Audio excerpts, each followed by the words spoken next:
ఆమేన్. విశేషమైన తన కృపచేత దేవుడు నింపి మిమ్మల్ని అందరిని నడిపించునుగాక. ఆమేన్. కృపయు కనికరమును సమాధానమును దేవుడు మీకును మీ కుటుంబాలకును విస్తరింపచేయునుగాక. కృపాయు క్షేమములతో దేవుడు మిమ్మల్ని నింపునుగాక. ఆమేన్. దేవుని బిడ్డలారా, ఈ ఉదయకాల సమయంలో ఈ చదవబడిన భాగముల నుంచి కొన్ని మాటలను మనం జ్ఞాపకం చేసుకుందాం. అనేకమైన విషయాలు దేవుడు ఆమోసు ద్వారా ఇక్కడ రాయిస్తూ ఉన్నాడు. ప్రాముఖ్యమైన విషయాన్ని గమనించినట్లయితే ఆ దినాలలో ఆమోసు జీవిస్తున్న కాలంలో ధనికులైన వారు పేదవారిని దోచుకునేవారిగా వారిని మోసం చేస్తూ ధనలాభం సంపాదించాలని పేదల పట్ల కనికరం లేని వ్యక్తులుగా వారు నడుచుకోవటాన్ని బట్టి పేదల విషయంలో జరుగుతున్న అన్యాయానికి కలిగే తీర్పు గురించి దేవుడు ఇక్కడ మాట్లాడుతూ ఉన్నాడు. చూడండి దేవుని బిడ్డారా, దరిద్రులను వెండికి కొన్నట్లును పాదరక్షలనిచ్చి పేదవారిని కొన్నట్లును చచ్చు ధాన్యమును మనం అమ్ముదము రండని విశ్రాంతి దినం ఎప్పుడైపోవును అని చెప్పుకొని వారులారా ఈ మాట ఆలకించుడి. దేవుని బిడ్డలారా, గమనించండి.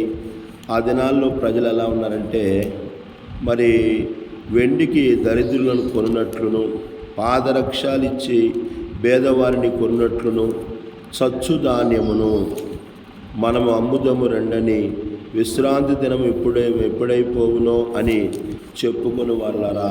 వీళ్ళు చేస్తున్న పని ఏంటంటే దరిద్రులను కొనుక్కోవటం, పేదలను కొనుక్కోవటం, వారికి లాభము సంపాదించాలని చచ్చు ధాన్యమును అంటే నాసి రకమైన ధాన్యమును అమ్మే వ్యక్తులుగా వారు ఉంటున్నారు. దేవుని బిడ్డలారా, గమనించండి. ఈ భాగంలో నుంచి కొన్ని విషయాలు మనం జ్ఞాపకం చేసుకున్నట్లయితే పేదలను దోపిడీ చేయటము దేవునికి అసహ్యం అనే విషయాన్ని మనం గుర్తుంచుకోవాలి. దేవుని బిడ్డలారా, గమనించండి. పేదలను దోపిడీ చేయటము దేవునికి అసహ్యము.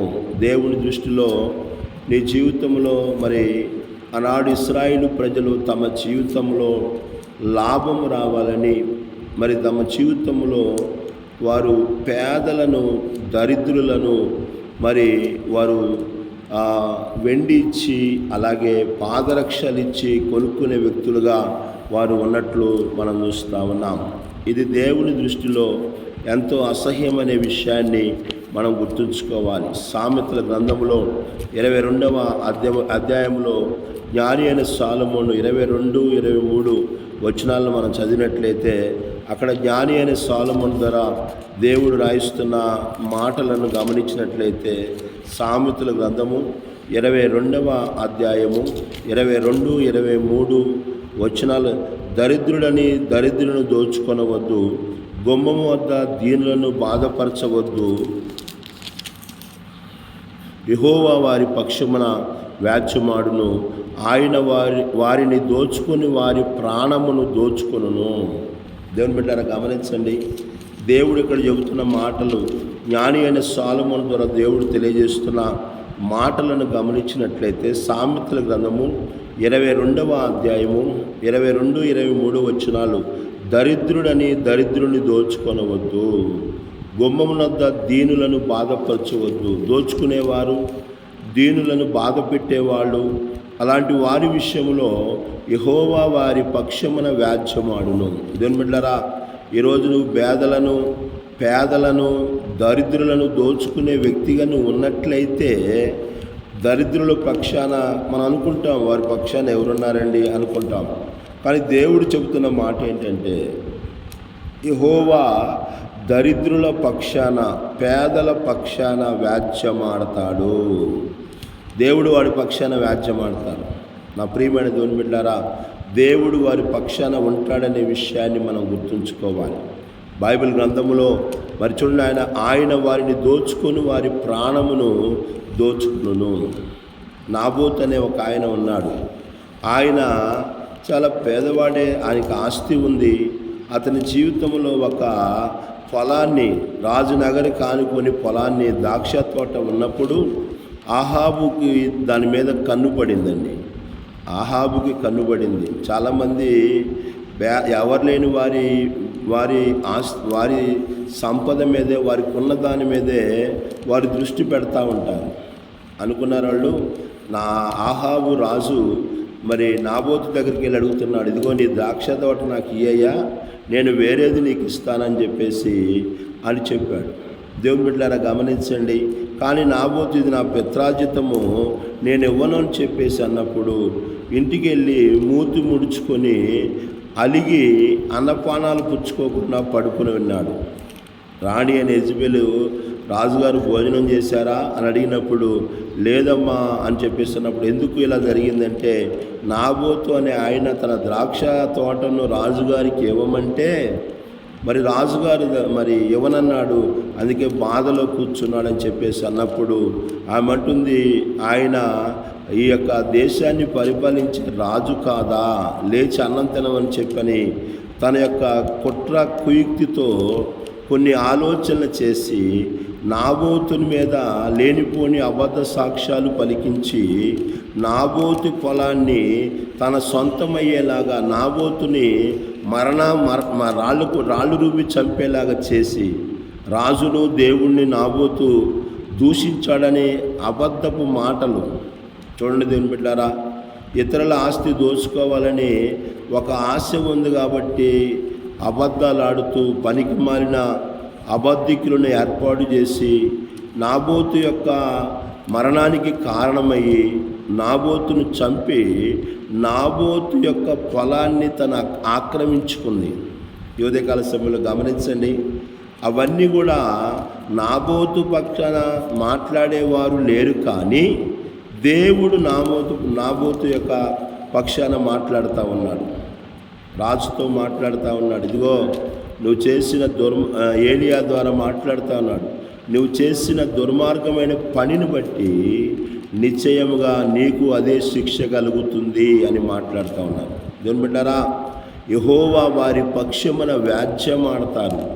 నువ్వు ఎవరిని దరిద్రులని వారిని దోచుకుంటున్నావో, ఎవరిని పేదలని వారిని బాధపెట్టే వ్యక్తిగా ఉన్నావో, అలాంటి వారి విషయంలో దేవుడు వ్యాజ్యమాడతాడని జ్ఞాని అయిన సొలొమోను తన యొక్క గ్రంథములో, సామెతల గ్రంథంలో రాస్తూ ఉన్నాడు.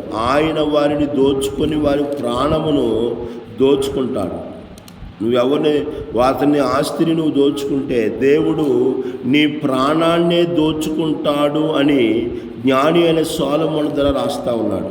పేదవాళ్ళు, బలహీనులు, వీళ్ళకి ఎవరు లేరు, దరిద్రులు అనుకొని వాళ్ళని దోచుకునే వ్యక్తిగా నువ్వు ఉన్నట్లయితే తప్పకుండా దేవుడు అలాంటి వారి ప్రాణమును దోచుకుంటాడనే విషయాన్ని మనం గుర్తుంచుకోవాల్సిన వారమే ఉన్నాం. నిర్గమాకాండము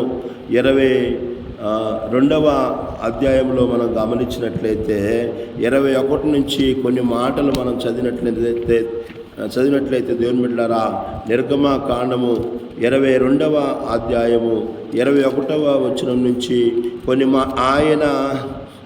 ఆయన సన్నిధిని జాగ్రత్తగా నుండి ఆయన మాట వినవలెను, ఆయన కోపము రేపవద్దు, మీ అతిక్రమములు ఆయన పరిహరింపడు, నా నామము ఆయనకున్నది, అయితే నీవు ఆయన మాట జాగ్రత్తగా విని నేను చెప్పినది యావత్తు చేసిన ఎడల నేను నీ శత్రువులకు శత్రువును, నీ విరోధులకు విరోధినై యుందును.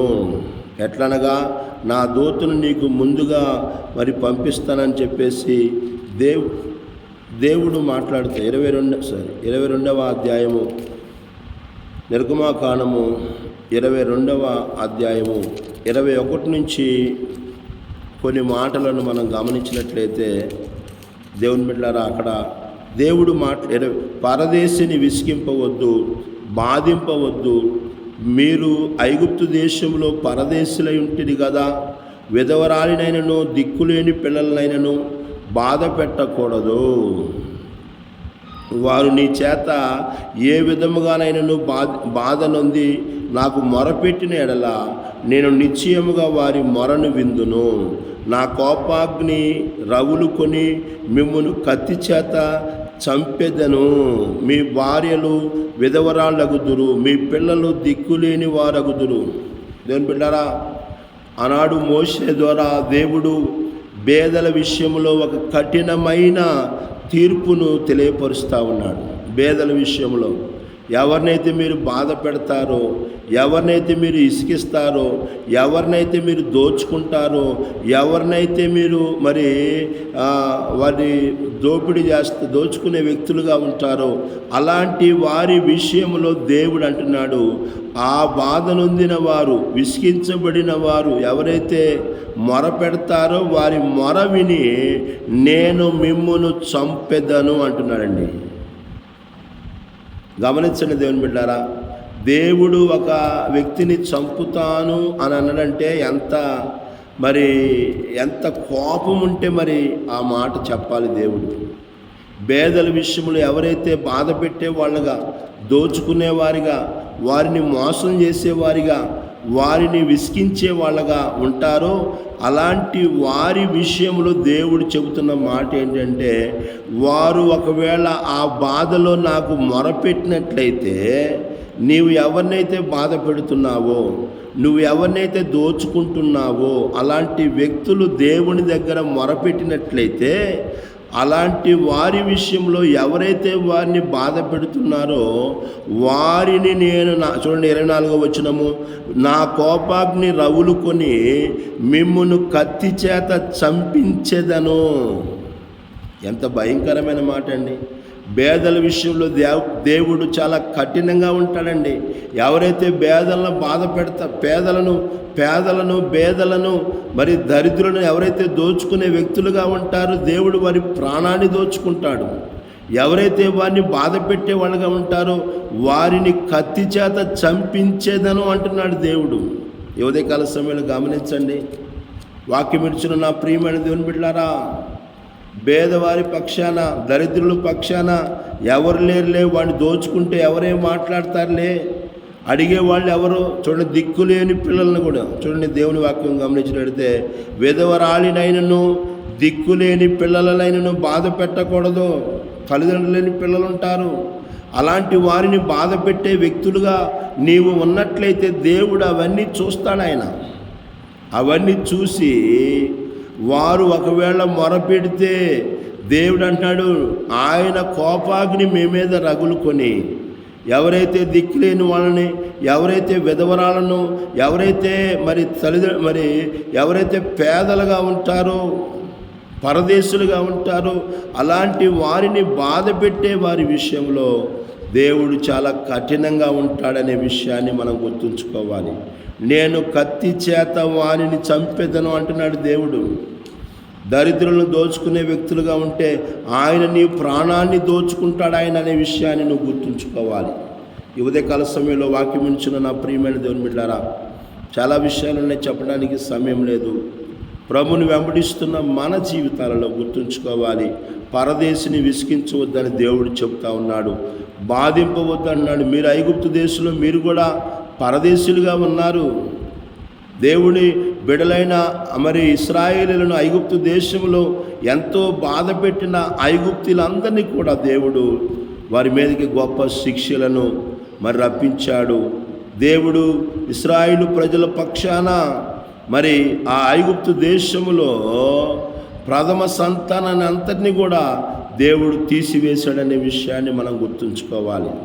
దేవుని బిడ్డల విషయంలో దేవుడు రోషంగా ఉంటాడు. పేదల విషయంలో కూడా దేవుడు, నువ్వు దరిద్రుడు అనుకుంటున్నావేమో, దరిద్రుడు అనుకొని, పేదవాళ్ళు అనుకొని, వీళ్ళకి ఎవరు లేరు, దిక్కులేని వాళ్ళు అనుకొని, తల్లిదండ్రులు లేరనుకొని, నీకు అవకాశాన్ని బట్టి నీ పొరుగువాడిని దోచుకునే వ్యక్తిగా నువ్వు ఉన్నట్లయితే దేవుడు నీ ప్రాణాన్ని దోచుకుంటాడు అని దేవుని వాక్యము మనకు తెలియచేయబడతా ఉంది. కనుక ఈ ఉదయకాల సమయంలో వాక్యం ఇచ్చిన నా ప్రియమైన దేవుని బిడ్డలారా, మన జీవితంలో ఎలా ఉన్నావో పేదల విషయంలో ఆదుకునేవారిగా ఉండాలి, పేదల విషయంలో ప్రేమ చూపించేవారిగా ఉండాలి, పేదల విషయంలో బలహీనుల విషయంలో సహాయపడే వాళ్ళగా ఉండాలి, ఆదరించే వాళ్ళగా ఉండాలి. కానీ దోచుకునేవారిగా, విసిగించేవారిగా, బాధ పెట్టేవారిగా వారిని మరి వారికి ఉన్నదంతా కూడా మరి మోసంతో తీసుకునే విధంగా మనం ఉన్నట్లయితే నిశ్చయంగా అటువంటి వారి విషయంలో దేవుని తీర్పు వస్తుందనే విషయాన్ని ఆమోసు ద్వారా దేవుడు మనకు తెలియజేస్తూ ఉన్నాడు. కనుక ఈ ఉదయకాల సమయంలో మరి దేవుడు మనకిచ్చిన దాన్ని బట్టి, అవకాశాన్ని బట్టి దరిద్రులుగా, పరదేశులుగా, దిక్కులేని వారిగా, మరి పేదలుగా ఎవరైతే ఉంటున్నారో అలాంటి వారికి సహాయం చేసే వ్యక్తులుగా ఉంటూ, అలాంటిది దేవునికి చాలా ఇష్టమైనదనే విషయాన్ని గుర్తెరిగి, మరి దేవుని బిడ్డలారా, మన దేవుడు మనకి ఇచ్చిన దాని ప్రకారము ఇతరులకు సహాయం చేస్తూ దేవుని ద్వారా కలిగే గొప్ప ఆశీర్వాదాలు పొందుకునే కృపను, ధన్యతను ప్రభు ప్రతి బిడ్డకు దయచేయునుగాక. దేవుడి కొద్ది మాటలు మన అందరి వినికిడిలో దీవించునుగాక. Amen, amen. ప్రార్థన